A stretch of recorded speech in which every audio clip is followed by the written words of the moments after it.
Well, good afternoon and welcome to the Committee for Workers International live stream broadcast this Sunday afternoon. And of course, we're broadcasting today especially to bring you coverage and discussion on crucial issues which are emerging in relation to the US presidential elections. There we have an incredible polarized campaign which is already underway. It's against the background of a massive polarization along class lines, along every conceivable lines. You see a devastating economic crisis rocking the United States. An incredible statistic published last week where up to 52 million Americans are now likely to face a problem of food insecurity by the end of this year. And that, of course, is in the most advanced, the richest capitalist country in the world. 30 million unemployed. We have protests taking place throughout the country. We have the country plunged into a position of the president threatening that he may not even respect the election result.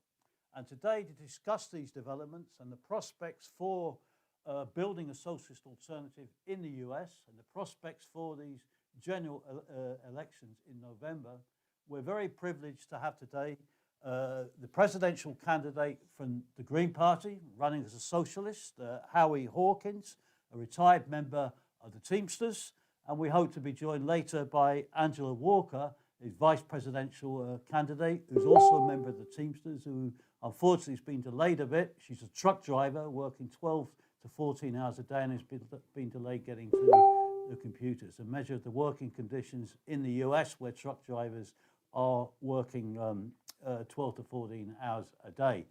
Now, of course, we're also joined by Chavis, a member of the Independent Socialist Group as well. So a very warm welcome to Howie, to Jai, and to Angela when she hopefully joins us later. So perhaps we can start directly by going to Howie, and we give him a very warm welcome and thank him for coming onto our program today to outline the position that he confronts. He's running as a socialist on the Green Party ticket. He's running a third party challenge to Trump and to Biden. So maybe, Howie, you could begin the discussion today by explaining why are you running? We have this massively polarized election taking place.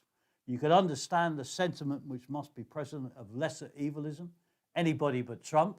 In fact, in the opinion polls, many people say the only reason Biden's ahead is because he's not Trump. But how would you answer that by standing you're threatening to split the vote? And why, how are you presenting a third alternative in this election campaign?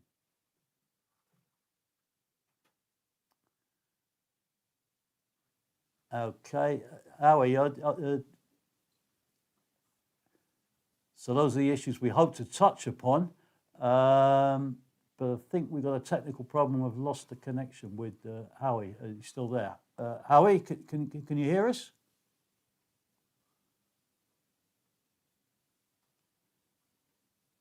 No? Okay, well, in that case, maybe, Jai, you could touch on some of those issues and we'll come back to Howie in a moment.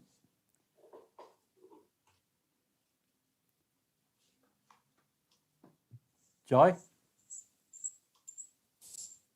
We seem to have lost the connection with Jai as well. So the issue there is, of course, we have to.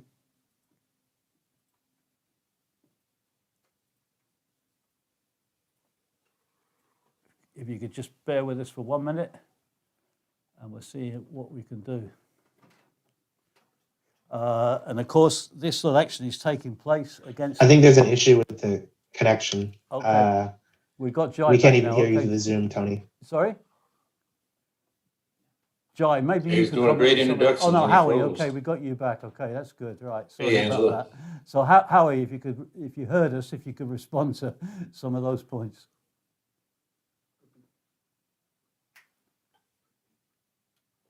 Okay. Maybe can you hear us, Howie? Are you getting us? Howie, are you hearing us? Okay, Jai, are you with us?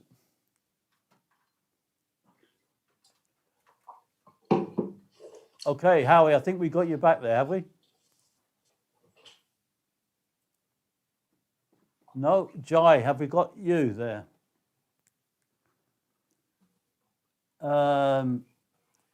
So we've lost you completely now, Jai. We'll have to try and sort these. Can you hear me? Yeah, we can hear you. Yeah. Okay, You're so muted. if you carry on, Jai, did you get the points we were making?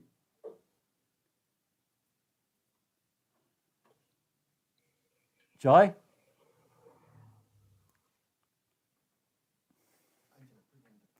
Is Angela, I think you've joined us now, have you? Yeah, Jai's muted too. Yeah, okay, Howie, okay, if you'd like to speak then. Yeah, if you could address the question, Howie, if you're receiving There us, you go. you know, why are you running in this election Say something, campaign Angela. at the present time? Are you able to hear the live streamer? Yes, we can hear No. you, Angela. Hello, No, welcome.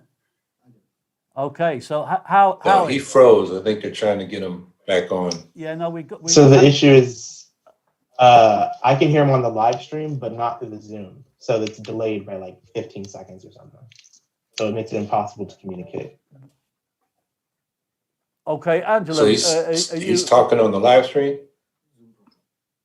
That's correct. We apparently have a problem on Zoom. Okay, Angela, are you there to hear us?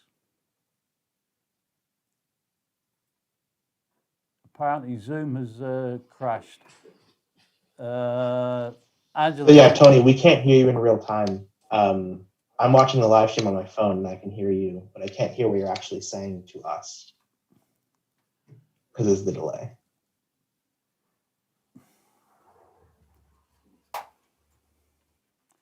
Can you hear us? I now, can hear Jai? you. Angela, can you hear us? Yeah. You can hear Jai.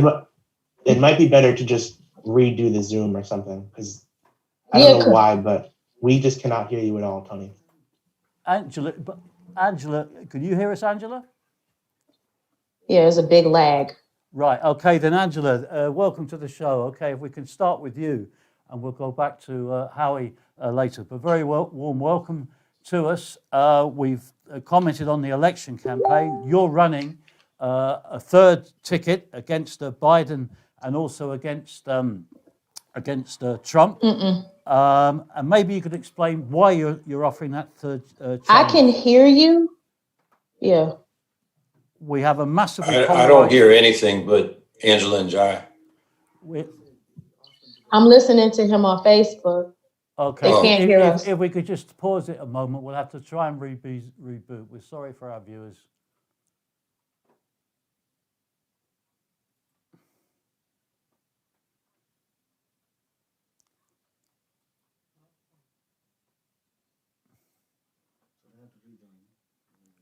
Okay, if you rejoin on Zoom, we'll have to reconnect. Sorry about this.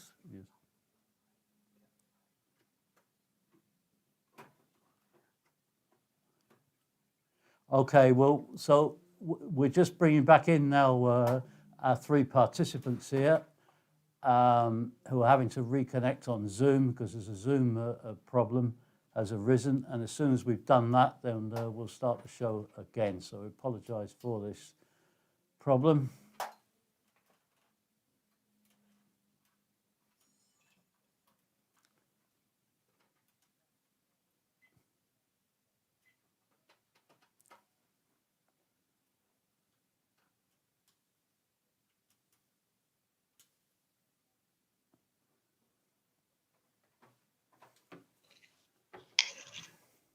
Okay. Can you talk now, Tony? Yes, we're hearing you now. We can hear you perfectly, Jai. Can you hear us? Yes, I can hear you. Right. Okay. And Howie, can you hear us? Are you back on? Yes. Right. I hear you. Angela, right. Okay, we're back connected. That's good. Sorry about that. So as we were saying, then, Howie, if we could begin with yourself. You're running as a socialist on a green ticket. It's a third party challenge to Biden and Trump. And maybe you could explain to some of our viewers why you're running. We have a massively polarized election campaign. There's a sentiment inevitably there of lesser evilism, anybody but Trump. Maybe you could explain how you deal with that question, but why are you running as a third candidate in this crucial election? Well, we have two major objectives. One is to build independent working class politics, win ballot lines for the Green Party so we can run candidates in the next election cycle. You know, our goal is to build this party from the bottom up, elect thousands of local office and from their state legislatures and Congress, and get a foothold in the political system. But to get ballot lines in this country in 40 of the 50 states, the vote we get in a presidential election determines whether candidates have access to the ballot. In the UK, you need 10 signatures to run as an independent for the House of Commons. In the United States, you need thousands, in some states, tens of thousands of signatures to run. And we're just off the charts. So that's one objective. And of course, we're making connections and finding out who's serious about building this alternative as we go about campaigning. So we'll build on that going forward. And the other thing is to put real solutions to the life or death issues we're facing. We got a climate meltdown, and we've been calling for a Green New Deal in the Green Party since 2010, when I was the first candidate in this country to call for it. It became our signature policy in the 2010s. The Democrats took the slogan, diluted the content, and buried it over the last 2 years. So there's no Green New Deal coming from the Democratic Party. We have declining living standards after 45 years of stagnant wages and exploding housing and healthcare costs. Working class life expectancies are in decline in this country. This was before the COVID pandemic. So we're calling for an economic bill of rights to end poverty, job guarantee, an income guarantee, Medicare for all, and guarantees to affordable housing, lifelong public education, and secure retirement. And another life or death issue that neither major party is talking about it, none of their presidential candidates have, is this new nuclear arms race. The United States, under Obama and continued under Trump, is deploying new nuclear weapons, strategic weapons, tactical weapons. They destabilize the global balance of terror. Now the Russians and the Chinese are following suit. We're into a new nuclear arms race, and the bulletin of the atomic scientists has put their doomsday clock the closest it's ever been to midnight. So we're calling for peace initiatives to reduce tension so we can get the nuclear disarmament, because these weapons should never be used because they'll kill us all. So we're talking about deep cuts in the military spending on the order of 75%, getting out of these foreign wars. We're in combat in 14 countries, our US troops, getting out of these over 800 foreign military bases, pledging no first use of nuclear weapons, and then going to the nuclear powers and saying we want to negotiate complete and mutual nuclear disarmament with the support of world public opinion. 122 nations have agreed to the text of a treaty on the prohibition of nuclear weapons. International Campaign for the Abolition of Nuclear Weapons got the Nobel Peace Prize for that. But I doubt you can find 1 in 100 Americans that even know that. So this is an issue that we're trying to make a top campaign issue. So we're trying to put issues on the table that the two major parties are neglecting, that are life or death. No, well, that's very interesting. Perhaps, Angela, maybe you could develop a little bit more some of the specific aspects of the program that you're advocating during the campaign to build on what Howie. Good morning.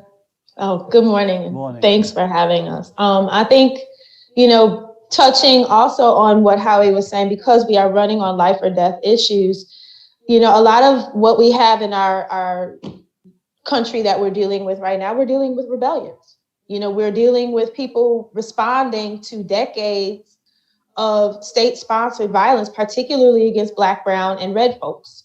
And so, part of what's in our campaign is an economic bill of rights, making sure that people have access to government jobs, that the government is creating jobs for folks. There is a federal job guarantee, making sure that people have access to safe and healthy housing across the board. I'm sure, everyone else knows that we have a houselessness crisis in this country that is completely manufactured, and it does not have to be this way. And it is, we're the only party that is stepping forward with remedies for this issue. Also, we're calling for Medicare for all. I mean, something that, folks in countries that have socialized medicine just kind of figure is a no-brainer. It's really an uphill battle here in the United States, which is just, it's unconscionable, particularly during a pandemic. So one of the things that we're also offering is Medicare for All as a community-controlled national health service, not the watered-down, compromise that the Democrats had on the table.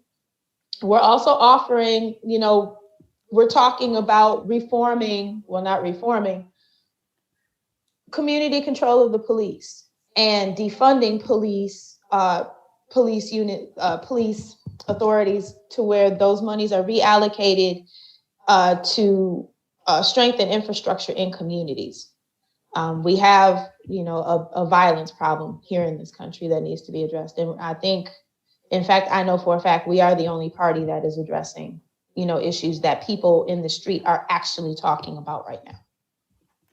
Okay, yeah, good. Well, I mean, Jai, you're a member of the International Socialist Group, the co-thinkers of the Committee for Workers International. You've endorsed, your organisation has endorsed Howie and Angela's campaign. Could you outline why you've done that and on what basis you're doing that on? I think Tony froze again. Hello, Jai. No, could you outline why the Independent Socialist Group is endorsing Howie's campaign and Angela's campaign, and on what basis you're doing that on? Jai.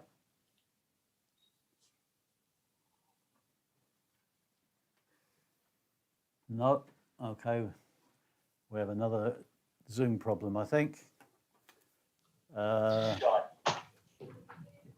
Okay, Tony. I heard the question that you said very delayed via the live stream. You've crashed on the Zoom again, but I can answer it in terms of why we are supporting keep going, the Jai, Hawkins campaign. Give me 1 second. So ultimately, one thing that we have to really understand is that, as I think both Howie and Angela have laid out really well, is that the Democrats don't present any serious alternative of any kind to the politics of Trump. This right populism, this engendering and stoking of particularly of racial anxieties, and sort of the neoliberal austerity that runs at the root of everything that Trump has done is not in any way challenged by the Democrats. In fact, it would be furthered in various different ways. So really, we see supporting the Hawkins-Walker campaign as a step towards building the beginnings of a new party that can, genuinely represent working people, as Howie was getting into a few minutes ago. And I think as Marxists, it is our central task to speak truth to the working class and to the broader oppressed peoples of society, no matter how difficult or bitter it may be. And I think a really key thing that we have to do in this time period, especially in this election that has become so politically polarized, yet there is truly, as it stands now, between the two-party system, no way out for the working class. We have to be able to stand against the stream and give no support to either of the corporate parties and its candidates, whether that be Biden and Harris, who ultimately refuse to actually oppose the policies of Trump in anything but words. They put forward no way out of the corona crisis. Juxtapose that to Howie and Angela that have a very clear, set of emergency provisions that would seriously undercut coronavirus. One of the biggest ones being, fighting towards, fully socialized healthcare, as well as, basic payments throughout the course of the pandemic and various other things that would actually, help to end this crisis that capitalism cannot solve. Whereas, say Biden has put forward truly nothing and any sorts of actual policy of how to fight against the coronavirus, and has in fact explicitly opposed again and again Medicare for all and promised to veto any sort of bills. So it's very clear to us that for a variety of reasons that we have to stand against the stream, especially in this election, and we want to support a series of candidates that actually can further the needs of the working class, that can actually serve as a rallying point to build a new party. Right. Well, returning to Howie, one of the issues that's posed in this election is, of course, the issue of how democratic is the election process in the United States. We've had voter suppression being put in. You've had your campaign, as I understand it, Howie, has been ruled out by a Democratic challenge in 2 states already, Pennsylvania and Wisconsin, and maybe some others. We have the whole system of the Electoral College, which is a complete fraud. Now you have this controversy over the Supreme Court, where, of course, Trump is trying to stack that further in his favor, a very undemocratic institution, the Supreme Court itself, and his nominee to be confirmed or not by the Senate. And to give our international viewers an idea of how undemocratic it is in the US, if you take Wyoming, the state of Wyoming with about 600,000 population, they get 2 senators. California, the largest state in America with 40 million, also gets 2 senators. I mean, it's incredible in terms of how undemocratic the position is. So this issue of fighting for democratic rights and for a democratic issue is going to polarize the position, with Trump saying that he's not prepared to accept the result. We'll see what happens on that. But the issue of featuring democratic rights is also a crucial part of this campaign, is it not, Howie? Absolutely. I mean, everybody knows Trump is an authoritarian. He's trying to do all the tricks that people like Duarte and Bolsonaro and Orban and Erdogan and Putin want to do, you know, rigging elections, lying to the people, creating all these myths, a lot of irrationalism. But people got to understand that Democrats are authoritarian too. We've had the experience of being knocked off the ballot. Democrats flat out broke the law to knock us off the ballot in Wisconsin, probably in Montana too. In Wisconsin, it was so to the letter of the law that it's absurd. And the problem with our elections is they're administered by partisan hacks of both parties. So every step of the way, from election commissions, attorneys general, secretaries of state, and the courts, they vote on whether the Greens should be on the ballot strictly on partisan lines. It's absurd. Other countries have independent commissions administering their elections. But, and then we come to, there are people now facing federal charges for their involvement in Black Lives Matter movement protests. And of course, it's the Trump administration with Attorney General Barr, who is an authoritarian if there ever was one, bringing the charges. But the law was written by Joe Biden when he was head of the Senate Judiciary Committee, back when the crime bill and the anti-terrorism bills were passed under the Clinton administration. So this is bipartisan. They really don't care about democratic rights. We're just about to have a debate on Tuesday, sponsored by the Commission on Presidential Debates. Sounds like a government agency. In fact, it's a private organization controlled by the 2 major parties, designed to keep the rest of us out. You know, our ticket will be on the ballot in 30 states, accounting for 481 of 538 electoral votes. And will be write-in in most of the states. Some of the states won't count our write-in votes, but counting those, we're on 514 of the 538 electoral votes. So by that standard, we should be in the debates. But of course, they don't want to debate. I mean, this is probably the most vacuous, empty campaign in terms of policy I've ever heard. It's all about, you know, Trump's character from the Democrats and Trump's fear-mongering about if the Democrats get elected, you know, the suburbs are going to burn or some nonsense. So, yeah, the fight for democratic rights is really crucial. Both parties want to prosecute Julian Assange and Edward Snowden. Both parties want to keep elderly political prisoners in jail long after people who committed comparable crimes or were convicted of comparable crimes have been released. Former Black Panthers, Leonard Peltier, Mumia Abu-Jamal. We have a National Defense Authorization Act that has taken away the right of habeas corpus for anybody that the government deems to have associated with terrorists. A journalist could do an interview with somebody from Al-Qaeda and they could be snatched and disappeared without anybody knowing where they are. They could be in Guantanamo or wherever. That's now legal, and both parties voted that through. So, you know, what we've been saying is we should have a foreign policy that promotes democracy and human rights. But we can't be credible with that until we start doing that at home.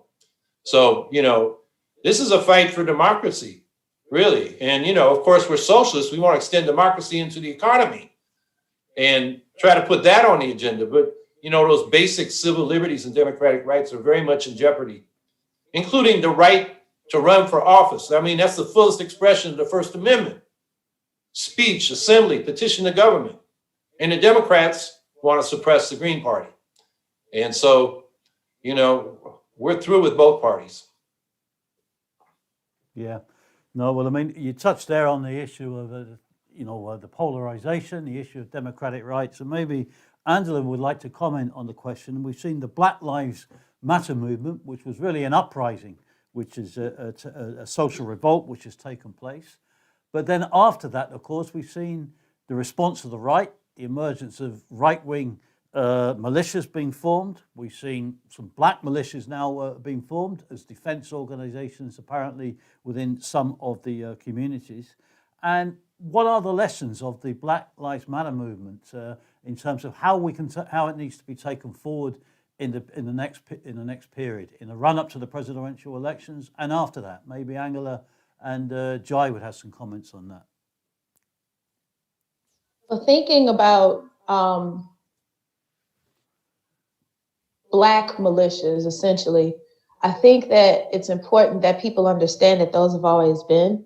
There have always been groups formed for our self-defense for the reason that you mentioned, because white vigilantism has been a problem, has been something that has been used against us.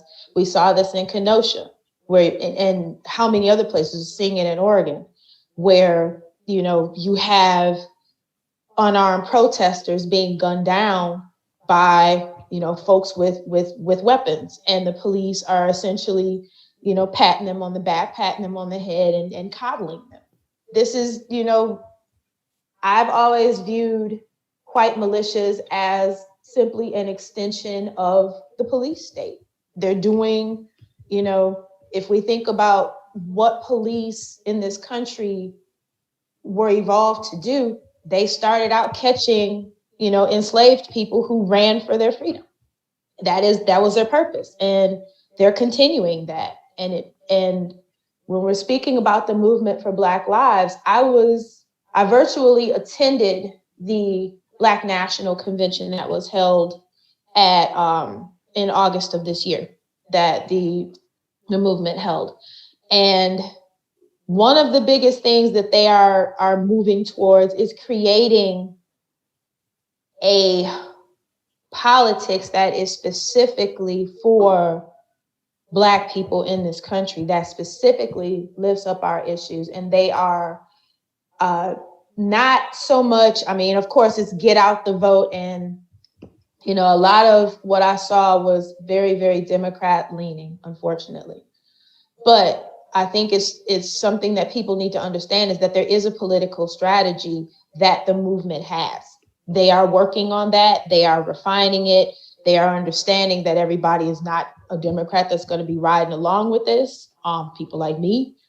But they understand the importance of, having a presence in electoral politics, but also overarching, and even more important than that, that our liberation in this country will not come through electoral politics. They're very aware of that too. And so making sure that, going forward, you have this idea of electoral politics and getting a firm organization going, but also shoring up the ways that we are showing up in our communities and helping one another in material ways right now. Making sure that people are being fed, making sure that people are getting housed, making sure that police abuses are being monitored and pushed back against, doing things in the community. So I think that a lot of folks don't, outside the movement, don't understand or don't see that, there is an electoral strategy and a political strategy behind, or that the movement is working on, but also making sure that they are being present, because every community is different. Black people are not a monolith. And we, what we need and how we address these issues varies from community to community. And this movement is nimble enough to know that, and be doing work, specialized to the communities, and that this is a big undertaking, and people are in different places, politically and, as far as social justice on their journey. So everybody's not coming to this in the same place, but there is an electoral strategy, there is a political strategy, and there's also a strategy to make sure that people's needs in our communities are being addressed right now. No, there was obviously a bit massive social movement that was triggered around the Black Lives Matter. And of course, the difference with some of the movements that took place I'm thinking of the Panthers, etc., and others in the past. One of the crucial differences now is in the 60s, you had the growth of the Black Panthers movement, which was a phenomenal movement, but that was in a different era of US capitalism. The white working class was relatively comfortable. And this is now taking place when you have a collapse of the US capitalist economy, and you have millions of white workers as well being driven into poverty, etc. And it gives an opportunity to unite all sections of the movement, of the working class movement, to go forward on a class and united basis. So, Jai, I don't know if you've got any additional points you'd like to make on that. Yeah, I think one thing I'll say is that it's clearer and clearer, sort of in the broader framework of the discussion, that relying on the forces of the Democratic Party to solve the problem of police brutality is clearly a dead end and will not work. I think even just looking at the historical backdrop of it, right? In fact, it's been Democrats that have shepherded over some of the worst instances and administrations of police brutality. If you look at sort of the various administrations of Los Angeles or Chicago, New York City, having some of Baltimore, some of the worst histories of police brutality have been in predominantly, one-party states of the Democratic Party, essentially. And even sort of the limited legislation that was put forward in the immediate aftermath of the death of George Floyd, for example, was massively underwhelming. It essentially made it harder, not impossible, just a little bit harder for police to buy military surplus, and attempted to ban chokeholds and make sort of a registry of police brutality. Right, all those are good things, but they do nothing to transform the nature. Right, they intentionally stopped short and intentionally neglected to even talk about defunding the police in any serious sense. Right. And in fact, a bill similar to that passed in New York State, but from my recollection, no sort of bill has even been brought to the floor of the House or the Senate nationally. I could be wrong. It might have been voted on in the House, but certainly was not in the Senate.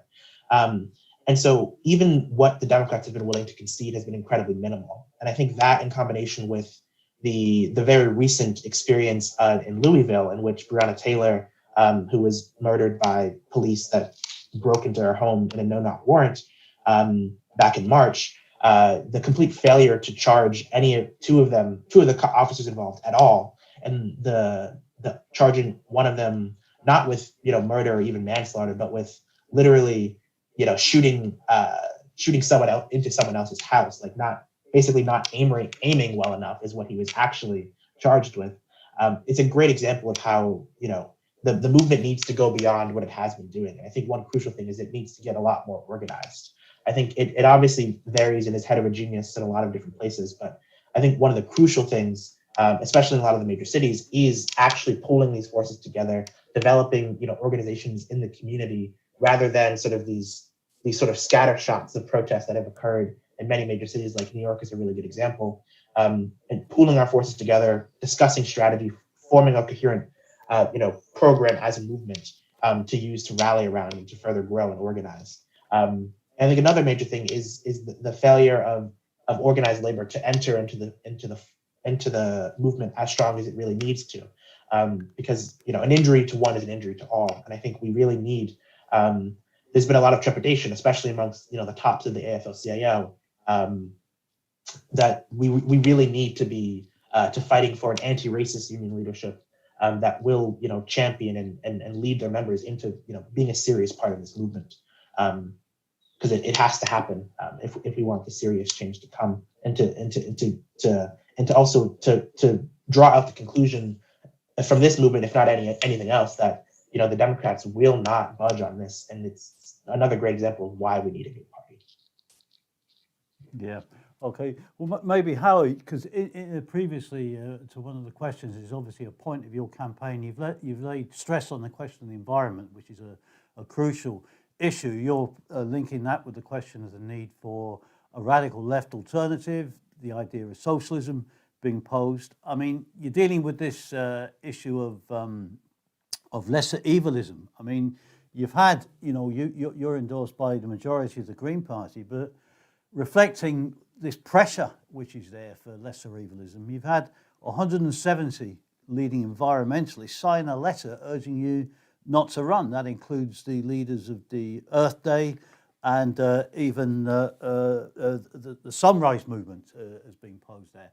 And they're throwing their weight behind Biden. You, as part of your program, opposed the issue of the Green New Deal. You've linked that with the question of the need to nationalize key sectors of the economy.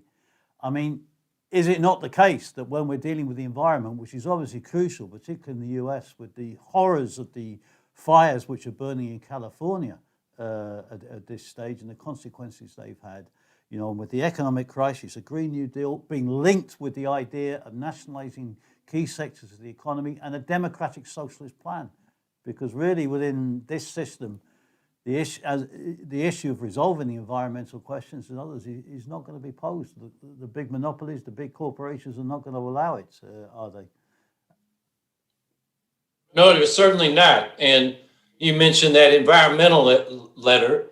These are liberal lobbyists on behalf of the environmental movement. I wrote a response saying, basically, I've been fighting you guys since the 60s. When David Brower, who was really the father of the modern environmental movement in this country, left the Sierra Club when they endorsed the nuclear power plant, Diablo Canyon in California, he formed Friends of the Earth. And as a teenager, I left with him and helped organize the Clamshell Alliance that had this mass occupation of the Seabrook nuclear power plant site, 1977, 1,414 of us arrested, put in National Guard armories. It's all over the news weeklies, the newspapers, the broadcast news. And there was not a new nuclear power plant ordered until the Obama-Biden administration, when they provided loan guarantees for 6 nukes, 4 of which are belly up for cost overruns and construction delays. And the other 2 in Georgia only going because Brian Kemp, as Secretary of State, suppressed the black vote and stole that election. And now he's gouging Georgia ratepayers. So these folks claim to have been part of the Clamshell Alliance. I was there. I helped organize it. None of those names were there. So they're like trying to pull rank as these old Earth Day people. I was there the first Earth Day too. So, we get it from left celebrities, Noam Chomsky, Cornel West, Barbara Ehrenreich, telling people to vote for Biden everywhere. They've moved to the right. In 2004, when it was anybody but Bush, they were saying vote green in the so-called safe states and vote for the Democrat Kerry in the battleground states. But for us, every state is a battleground. We're fighting fracking in Pennsylvania, in Ohio. They're fracking the hell out of those states. And the Democrats are for it. They won't touch that issue. We got the Enbridge lines, the pipelines going through northern Minnesota, Wisconsin, and Michigan. And it carries tar sands oil and fracked oil from the Bakken fields in North Dakota. And it's Alberta tar sands to be refined. And they want to expand that. The Democrats are ducking. It's the Greens that are fighting those things. And they want us to, fold up our tents and go away so we get rid of Trump. So then the Democrats can get these, frack the hell out of the country. Biden's energy plan calls for carbon capture and sequestration. They just folded up, the biggest demonstration project in the country on that. That will never happen without massive federal subsidies, which won't happen. It would price gas out of the market. And then they're pro-nuclear for the first time in 50 years.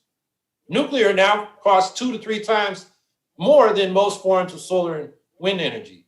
So the Green New Deal, as taken by AOC and Ed Markey and introduced into Congress, eliminated the ban on fracking and new fossil fuel infrastructure, which basically makes it pro-fossil fuels and locks us into decades more. They dropped the phase out of nuclear power. They dropped the cuts to military spending. And they extended the deadline from 2030 to 2050 to zero out carbon emissions. And then Pelosi never let them vote on it in the House. This is a non-binding resolution. It was voted on in the Senate. All the Democrats voted present, except 4 of them voted no with the Republicans. So to think we're going to get a Green New Deal of any kind from the Democratic Party is a fantasy. So one of our purposes is lay down that marker. And we're talking about an eco-socialist Green New Deal. We emphasize public ownership and planning, particularly in the energy, transportation, and manufacturing sectors. Manufacturing is important because we got to change all our productive systems so they don't emit carbon. Most of the Democrats and the liberal environmentalists just talk about, building out solar and wind in the energy sector, but that's only 27% of the nation's carbon footprint. We got to deal with transportation, manufacturing, agriculture, and buildings as well.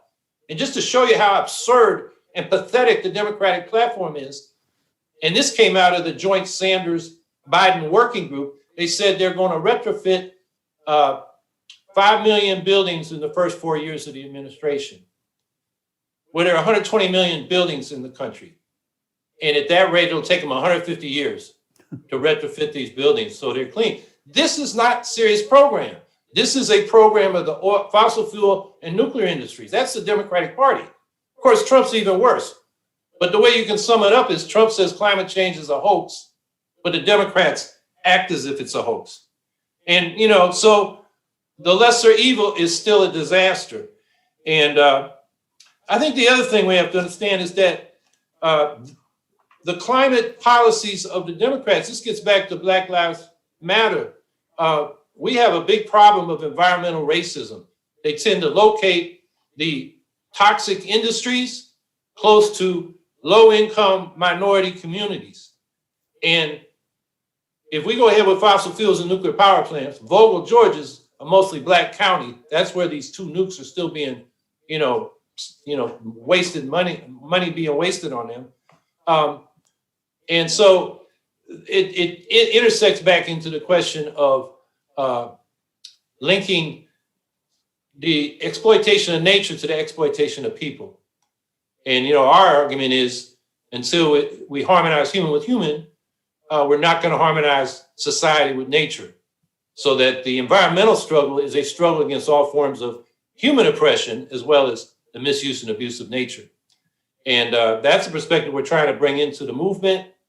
You mentioned Sunrise. The Sunrise leadership's with the Democrats, but I'm telling you, when we go to demonstrations and marches, the rank and file people, they're so, kids are so happy that they got a green vote, that they can vote, because they want to vote for what they want. They don't want to vote for what they don't want. Yeah. No, so it is a question very much of linking the issue of the environment then with the issue of planning.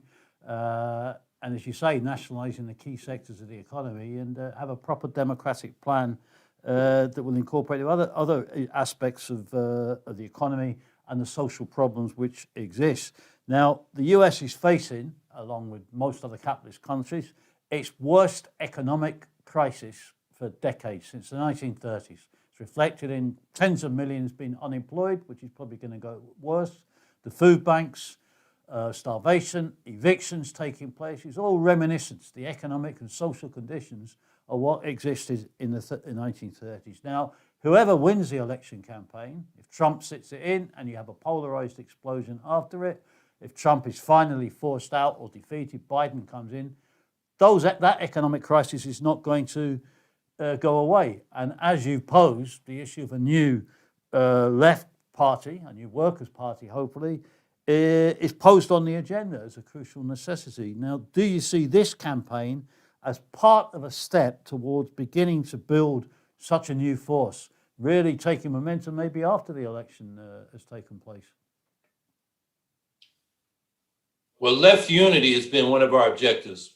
Beside the Green Party, we have the Socialist Party nomination, endorsement of the Independent Socialist Group, Socialist Alternative, some DSA local chapters. And this is not a marriage, this is a date, a first date. But after the election, we want to talk with these groups and others. If the polls are right, Biden's going to win in a landslide. And what we're going to get from him is what we got from Trump. It's trickle-down economics. Trump gave tax cuts to the rich. The theory was they'd invest in new productive assets and create jobs. In fact, they buy financial assets, which just rearranges who owns what we already got. and you look at Biden's so-called Build Back Better program, it's the same trickle-down economics. It's incentives, tax breaks, subsidies, corporate welfare. For corporations, they're supposed to trickle down to us, as opposed to what we're talking about. Direct public provision of what the people need: jobs, income, healthcare, housing, and socializing major means of production so that we get the full fruit of our labor and we have a say in our conditions at work, not just through collective bargaining agreements, but every day through a democratic structure of the enterprise. So that's a very different program. And the key thing is we're going through the public sector to make sure people's needs are met, rather than trying to stimulate the economy indirectly with monetary policy and fiscal policy in the form of, more money for the rich folks on the theory they're going to invest and it's going to trickle down. With demand from the working class low, that's too risky to, make productive investments. So they'll buy back their own stocks and, invest in bonds, derivatives, and so forth. And that doesn't help us. So I think it's a real contrasting program. So in terms of building the left party, the thing is, we say a new party. We don't have real parties in this country. We have, the state keeps track of who gets to vote in the primaries. In some states, you just show up at the polling place and you pick your ballot from which party primary. In other states, they keep a list and anybody can enroll in any party no matter what their politics. What we need in this country, and only once approached it, and that was the Debsian Socialist, is a party, a membership party, where people agree to a set of political principles, finance it with membership dues, and are engaged in local chapters. And the base of that party are mostly the people that don't vote, the 100 million people that didn't vote in 2016, disproportionately working class, people of color, and young people. And until the left, that includes the Greens and all our socialist groups and anybody else that's interested in this project, starts going to these communities as organizers and not just activists. We tend to, on the left, we preach and we give them a leaflet and say, join us. And people in these communities are like, who the hell are you? I don't know you.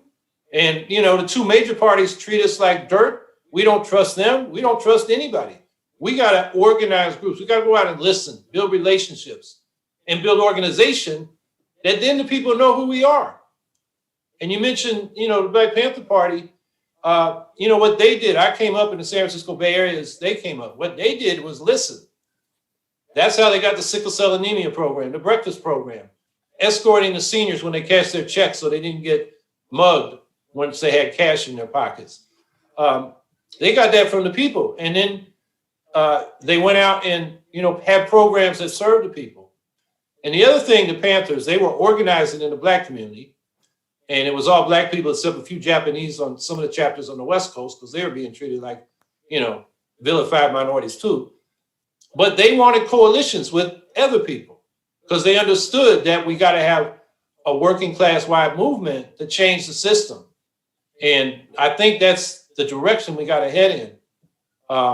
And, going back to the Black Lives Matter thing, I think Angela's right. It varies from place to place, but de facto, they say we're neutral on the election and we're just going to register people to vote. But that's basically vote for Biden. That's the implicit message in most cases. And then when they make demands on their city governments, they tend, in most places, to limit it to what the Democrats are willing to do. So they want use of force reforms, like no chokeholds. Well, we had a no chokeholds law in New York City for 20 years before Eric Garner was suffocated to death. Angela and I are talking about community control of the police, which is an old Black Panther demand, so that the police work for the community rather than for themselves and discipline themselves internally. So, I think one of the things we'll be talking to these folks in those movements is we got to escalate our demands and not limit them to what the Democrats are willing to do.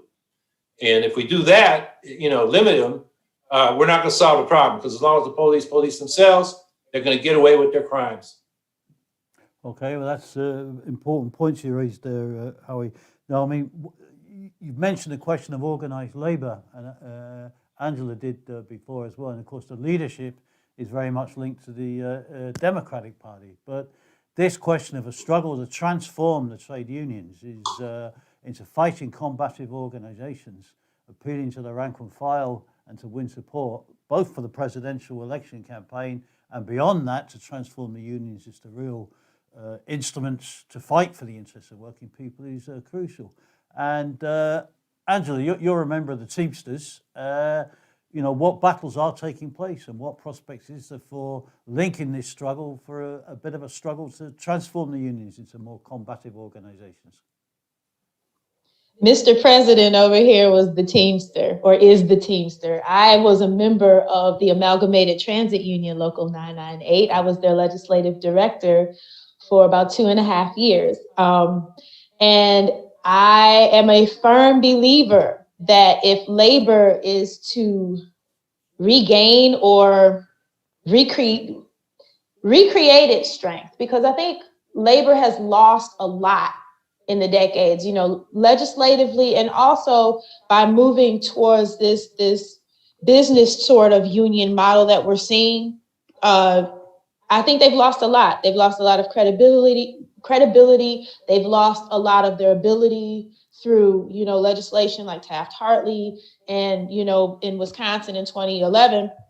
I'm sure, the whole world watched, the Wisconsin uprising against former Governor Scott Walker, who attacked our bargaining rights. And being that I was with the transit union and, we were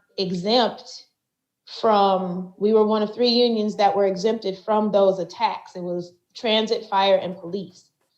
We are the only union of the 3 that chose to make sure that we stood in solidarity with all of the other unions who were being attacked. So whatever they needed to show up for, we showed up for with them. And I think it was intentional, because those of us who understand labor history in this country, as Jai alluded to before, an injury to one is an injury to all. We don't sit this out. I'm not going to be here and watch them attack you. And I think one of the things that weakened labor over the decades is the gatekeeping, is you can't be a part of this union. The work that you do does not qualify for this. You being Black, you being a woman, you being someone with a disability, you being, an immigrant, you can't be part of this. The gatekeeping, I think, opened the door for the weakening of the movement. So if labor wants to go back and regain its strength and its relevancy, then folks need to learn labor history and understand that these socialists, these communists, back in the day, they got it done. They showed up. It was direct action. These bosses did not concede things out of the goodness of their heart. We fought for it. And that it was not the Democrats who did that. These were the people that you're vilifying now, socialists, communists, what have you. As a matter of fact, I was just talking to my grandmother. It's her 81st birthday today. So her father was a member of UAW Local 248 in Wisconsin. He helped unionize that plant with a deer rifle. So this is what we do. And if labor wants to be relevant and go back to its roots, A, learn them to begin with, B, divorce yourself from the 2 parties. Understand, that's like colluding with the bosses. These are not people who are going to be looking out in our best interest as workers. It's against their interest to do that.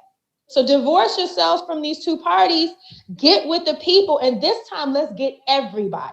No gatekeeping, no saying you can't be a part because you're a fast food worker or you're a CNA.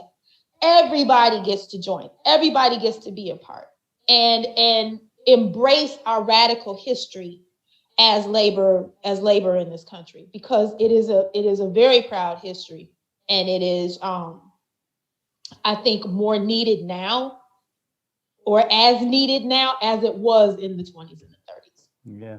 Now, this question of the steps now to reclaim labor or rebuild the labor movement, and the question of the concrete steps that are needed to develop the campaign for the presidential campaign now, and also afterwards for the building of a new party, are crucial. Not just as general ideas, but specific proposals and initiatives. So I don't know if Jai, if you've got any thoughts on that about what needs to be done. Yeah, I think one trend that we have seen somewhat recently within a number of unions, particularly I'm thinking of the Teamsters and the,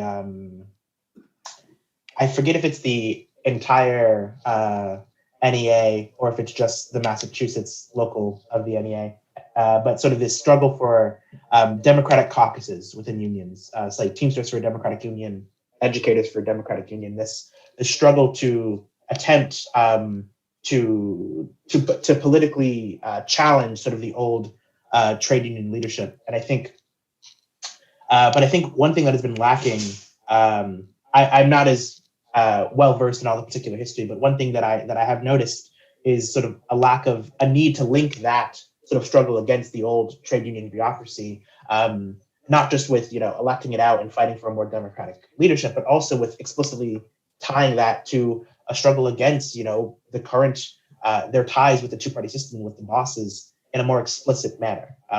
To part of how you can build the genuine rank and file power of the union is by undercutting support for candidates that ultimately continue to betray the union that the labor bureaucracy continues to support for some goddamn reason, right? And be using that as a tool to sort of drive that wedge in the legitimacy of the old bureaucracy, I think could and should be a crucial part of fighting for more democratic labor organizations.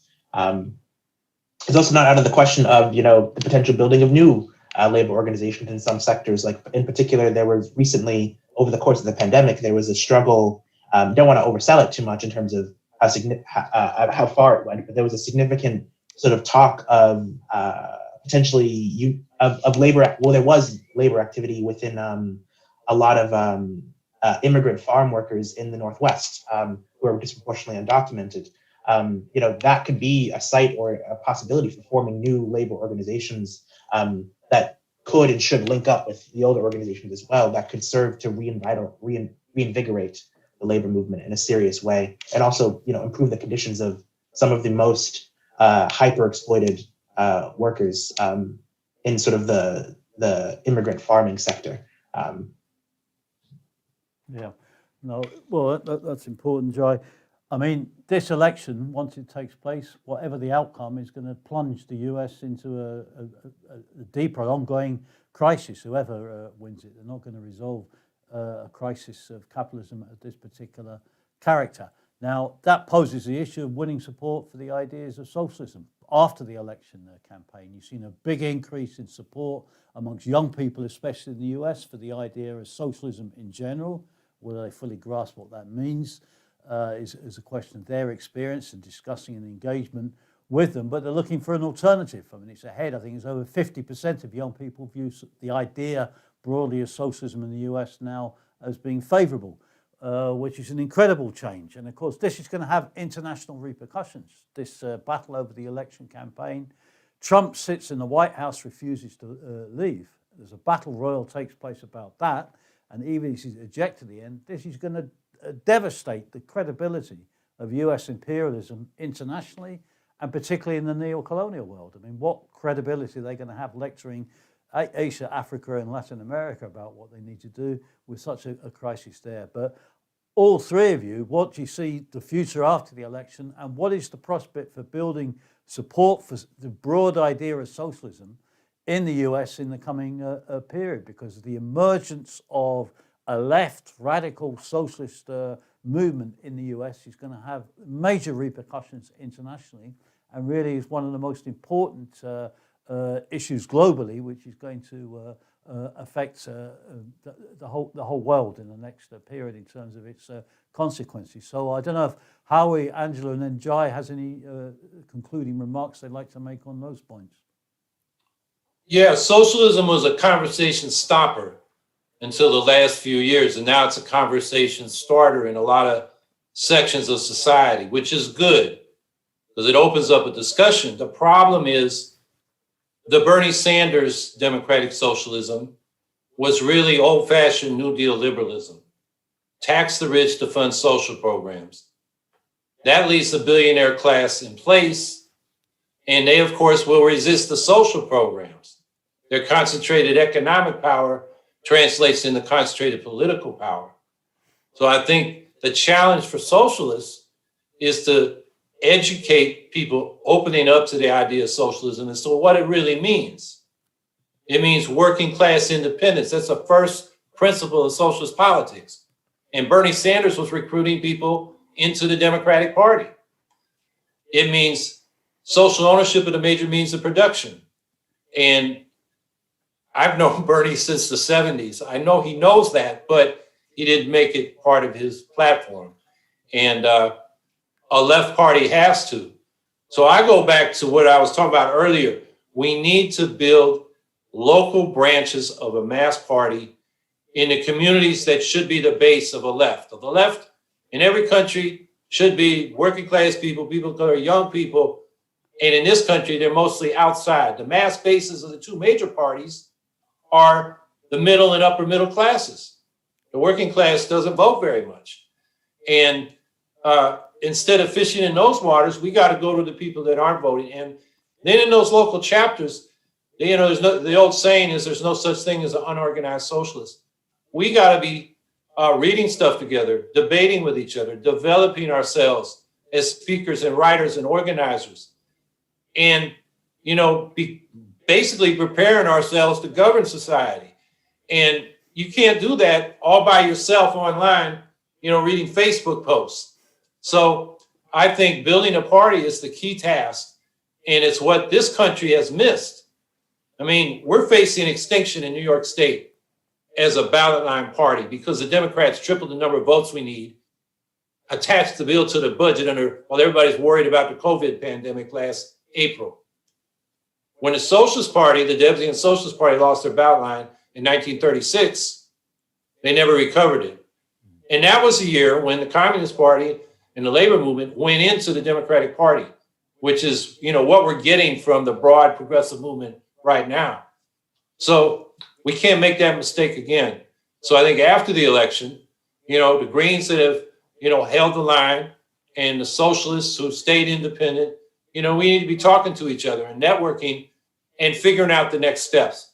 How do we really build a party of the working class in the United States? And I'm talking about a real membership party. That was the invention of the left. There in England, you had the Tories and the Whigs. And as they started, they were factions of the parliament and patrons sponsored their election campaigns.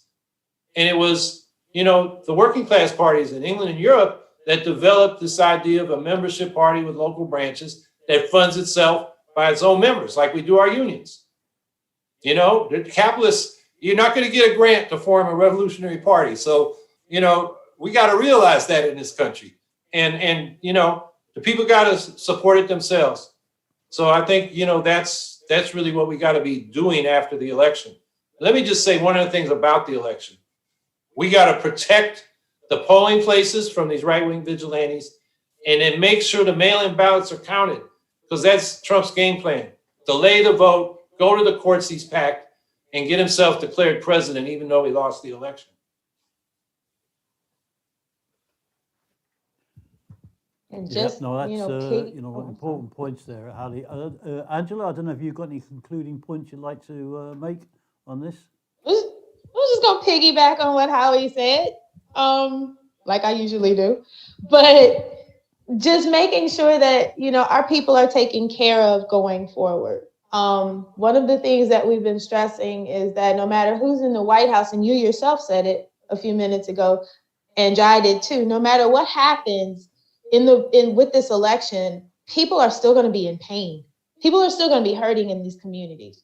And so, left unity and left solidarity are going to be extremely important. We have got to be working together with mutual aid efforts, continuing direct action efforts, and also, the party building that Howie was talking about, because people don't understand or don't remember history. We have short memories in this country. We really like to be entertained. We want the next thing.